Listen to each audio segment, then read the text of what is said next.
Hello everyone.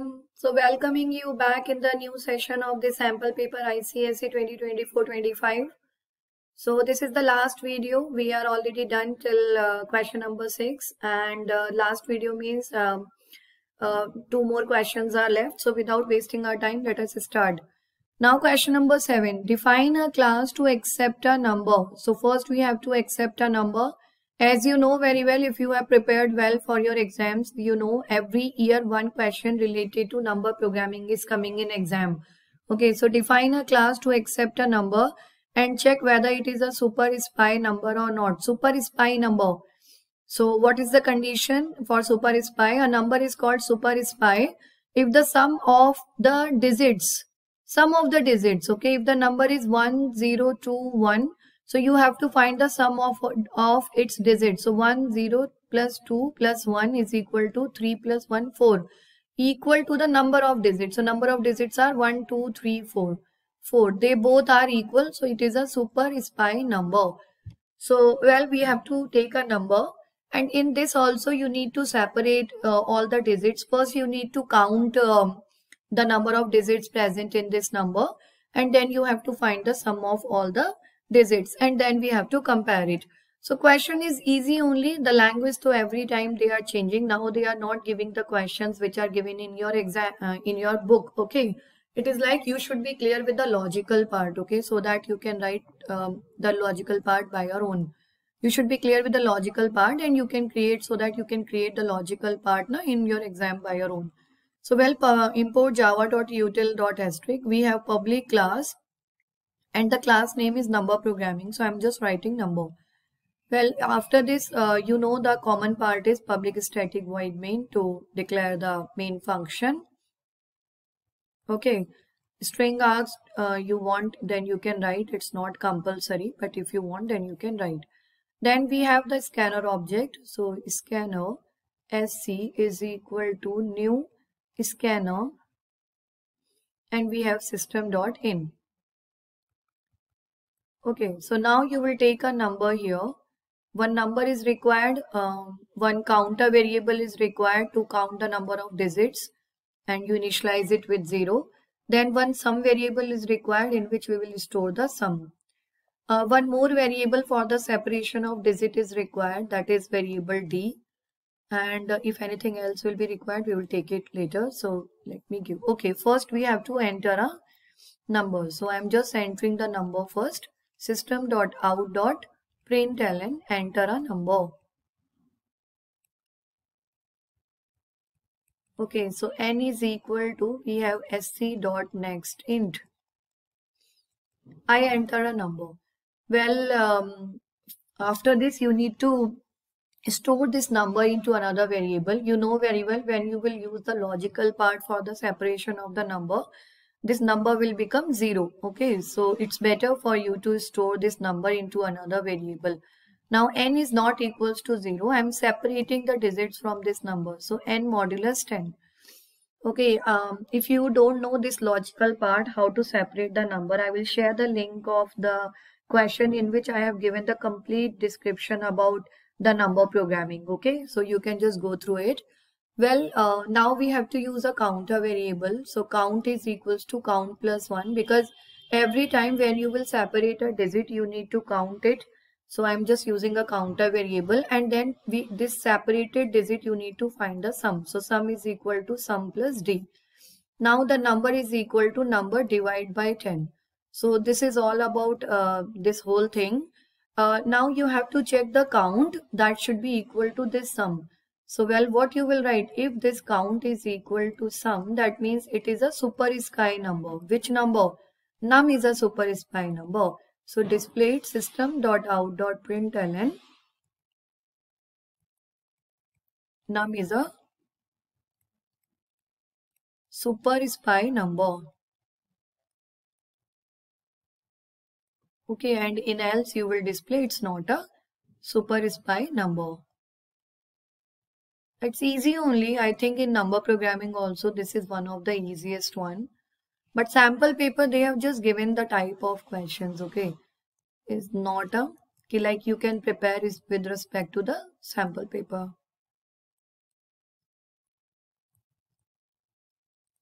Okay, so well, this is the closing of else and then main and then class.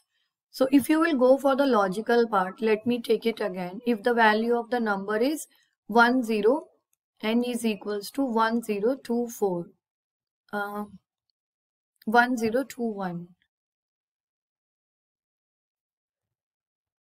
Okay, if it is equals to 1021, so the same number we are storing into num variable, num is equals to 1021.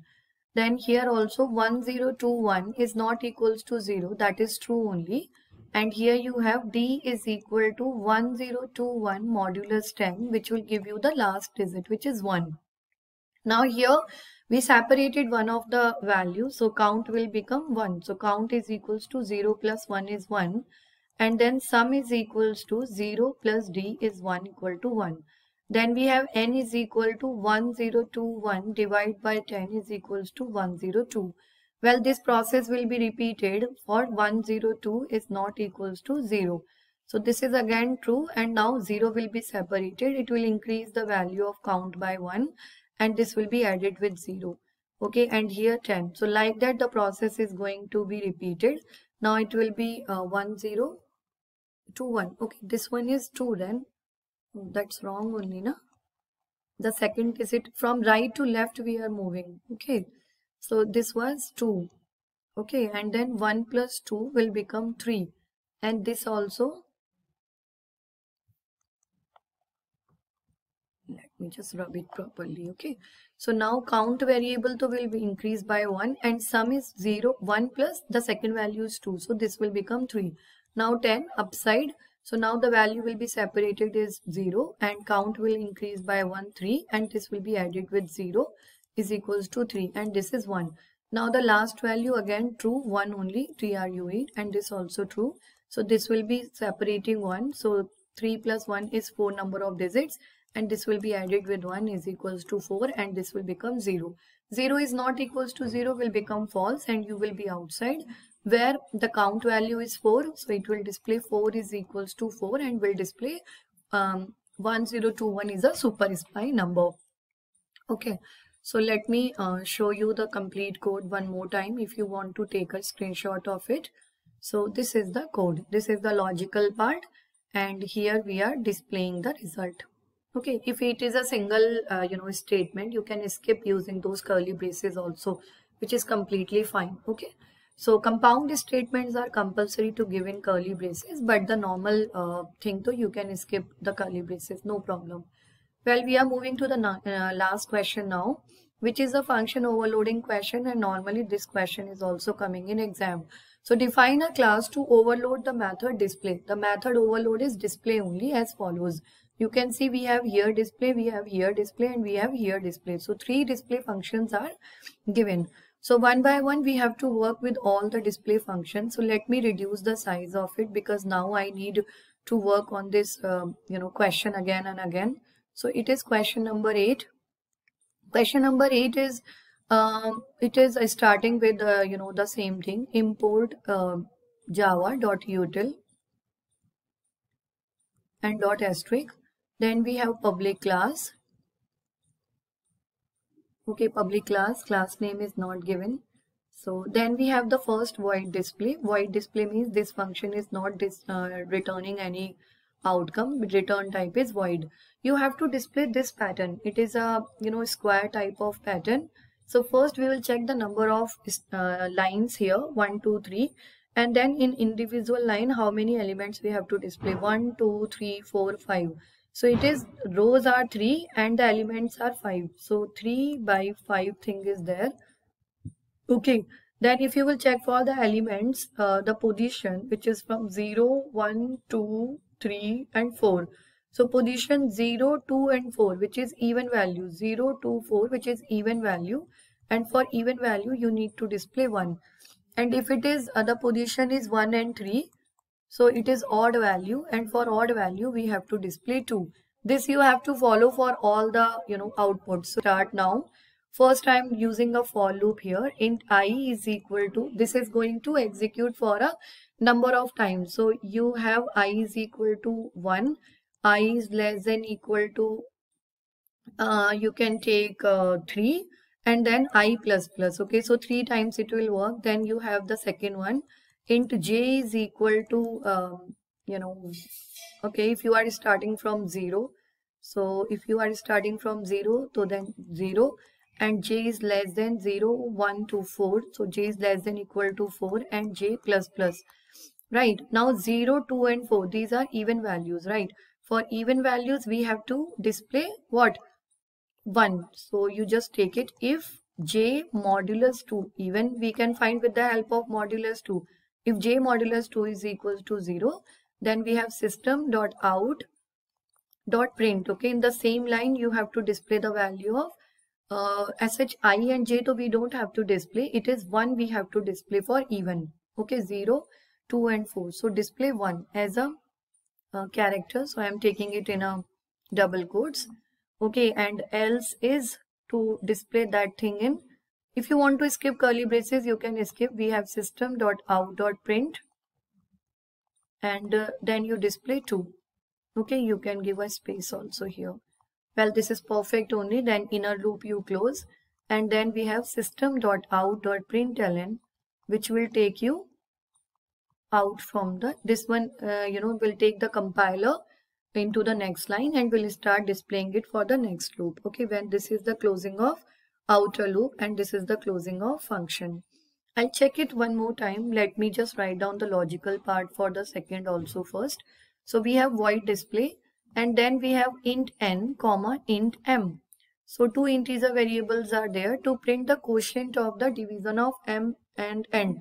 Quotient is division sign, that is divide. Okay, so you can write here quotient to print the quotient of the division of m, and if the m is greater than n. So you just write down the condition. If n is greater than n, then we have to display the quotient. So system dot out, you can store it into a variable also. Otherwise I am to just writing quotient is equals to plus divide by n. Okay, this will give you the quotient. Otherwise print the sum of twice n, so n into 2, and thrice m, so m into 3, and the sum. So well, else you have to find this one. So we can display the output here. So it is system dot out dot println, and here we are displaying. Okay, so then sum is equals to plus, and it is n into 2 plus m into 3. So this is the closing. Let me increase the size of this window. It me to write with my stylish. Okay, so this is now perfect. Okay, so now you can see we have, and then give a semicolon here. Yeah, okay, so this is perfect only. You can say it. And system dot out dot println sum is equals to plus n into 2 plus m into 3, and this is the closing of the inner one and the closing of this. So well, this also the bracket I have closed for this function only. Now the third double display. So this function is returning an outcome of double type. So you write here double display, and here it is double A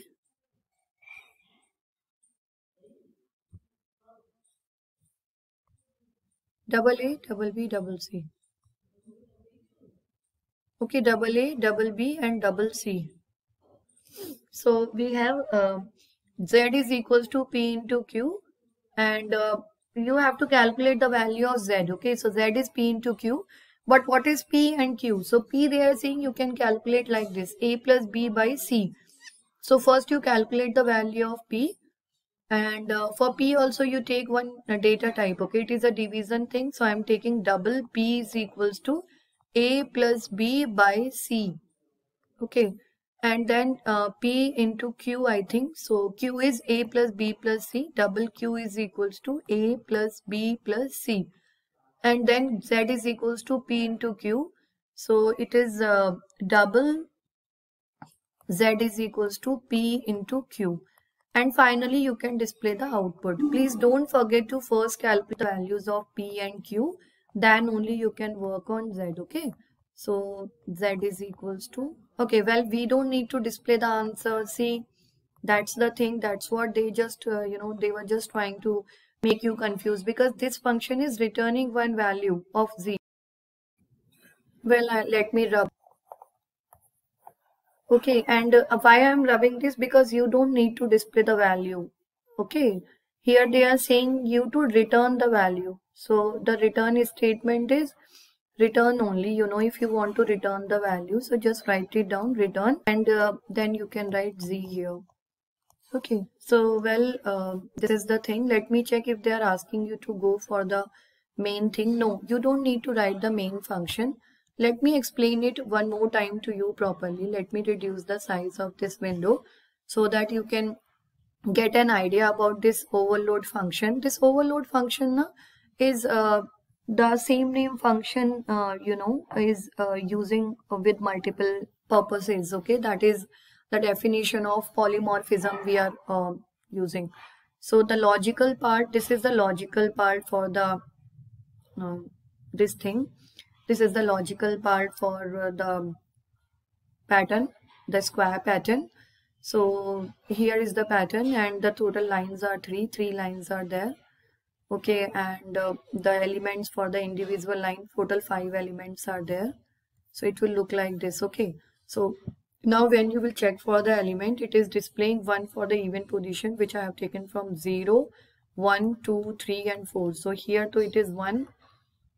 Okay, and it is 1, 1, 1, and here it will be Z22. So it will display like this, right? So this is the logical, if the value for J is even. So you can see 2, 0, 2 and 4. These three are even only. Now the same thing, if the value of M is greater than N, if the value of M is greater than N, they are asking you to find the quotient. For quotient it is divide sign. Okay, and for remainder it is modulus sign. So in case if they ask you to find the remainder, you will go for modulus. Well, twice of number, so twice is multiplying and thrice is multiplying by 3, and the sum is plus sign between. Then some logical parts are given here. So with respect to that, you need to find the value of P and Q, and then you can calculate Z, which is the multiplication of P and Q. And then we are returning the outcome. So this is the function and then the main and the class. So this is the closing of main. Okay, and that one was the closing of class. Okay, so that's all about the whole sample paper. I tried my level best to explain each and everything, but still if you have any doubt, you are most welcome to ask. Okay, so drop a message in the comment, I'll sort it out. Thank you so much. Bye.